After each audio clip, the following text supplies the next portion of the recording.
Hi అండి అందరికి. ఈ రోజు మనం మాట్లాడుకోబోయే బుక్ పేరు వచ్చేసి the 7 habits of highly effective people. ఈ బుక్ ని రాసింది స్టీఫెన్ ఆర్ కవి గారు. మరి ఈ బుక్ లోని మెయిన్ పాయింట్స్ మనం ఈ రోజు ఫాస్ట్ గా మాట్లాడేసుకుందాం. Okay, let's go. First point వచ్చేస్తే, మనం ఏ విషయంలోనైనా ఏదైనా నిర్ణయం తీసుకుంటే దానికి పూర్తి బాధ్యత వహించాలి. ఎవరిని బ్లేమ్ చేయకూడదు, ఏ పరిస్థితిని బ్లేమ్ చేయకూడదు. మనం ఏదైతే కంట్రోల్ చేయగలమో వాటిపైన మాత్రమే ఫోకస్ చేయాలి. దానికి పూర్తి బాధ్యత మనమే తీసుకోవాలి. ఎవరిని బ్లేమ్ చేయొద్దు, ఏ పరిస్థితిని కూడా బ్లేమ్ చేయొద్దు. ఇక సెకండ్ పాయింట్ వచ్చేస్తే, మన గోల్ ని మనం సాధించాలనుకున్న దాని గురించి చాలా క్లియర్ గా, చాలా ఖచ్చితమైన ప్లాన్ ఉండాలి. మనం డైలీ చేసే ప్రతి పని ఆ గోల్ కి దగ్గరగా ఉండేదిగా చూసుకోవాలి.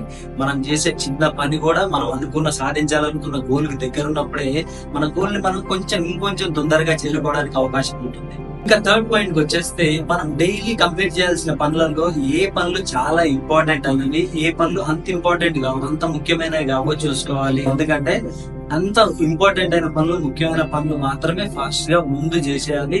మరి అంత ముఖ్యమైనవి కాదు, ఇంపార్టెంట్ కాదన్న పనులు కొంచెం లేట్ చేసిన పర్లేదు కాబట్టి కరెక్ట్ గా చూసుకోవాలి. ఏవి చాలా ఇంపార్టెంట్ పనులు ఈరోజు చేసేయాలన్న పనులు మాత్రమే ఫస్ట్ చేస్తూ ఉండాలి.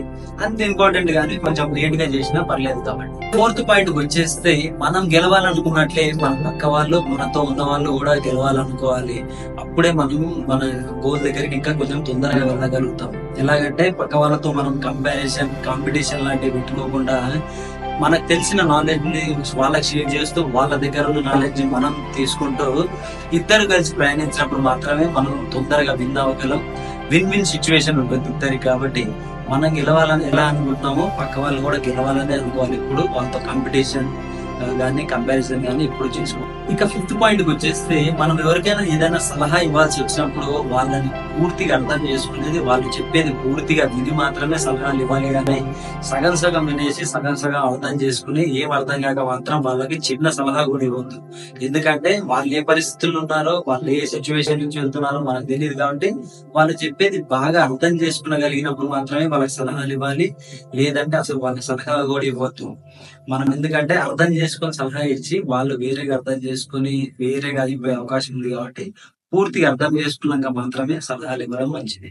ఇక సిక్స్త్ పాయింట్ వచ్చేస్తే, మనం ఎప్పుడైనా బిజినెస్ లో గానీ ఏదైనా వర్క్ స్పేస్ లో ఉన్నప్పుడు, పార్ట్నర్షిప్ లో ఏదైనా ఒపీనియన్ తీసుకోవాలంటే 2 సైడ్ల నుంచి ఒపీనియన్ కి వాల్యూ ఇవ్వాలి.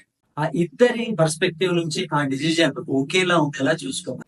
ఇక 7th పాయింట్ వచ్చేస్తే, ఏదైనా గోల్ సాధించే ముందుగా మన మెంటల్ హెల్త్ ని, మన ఫిజికల్ హెల్త్ ని, మన స్పిరిచువల్ హెల్త్ ని బాగా స్ట్రాంగ్ గా చేసుకోవడం చాలా ఇంపార్టెంట్.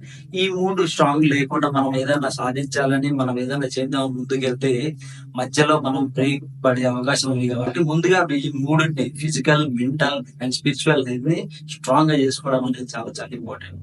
ఇక 8th పాయింట్ వచ్చేస్తే, మనం ఏదైతే కంట్రోల్ చేయగలమో దానిపైన మాత్రమే మనం ఫోకస్ చేయాలి. మన కంట్రోల్లో లేని దాని గురించి, మన చేతుల్లో లేని దాని గురించి మనం బాధపడుతూ అలా కూర్చుంటే ఒక రూపాయి కూడా లాభం ఉంటుంది. కాబట్టి మనం ఏదైతే కంట్రోల్ చేయగలము, నేను ఇక్కడ కంట్రోల్ చేయగలను, ఆ విషయాల్లో మాత్రమే మనం ఫోకస్ చేయాలి.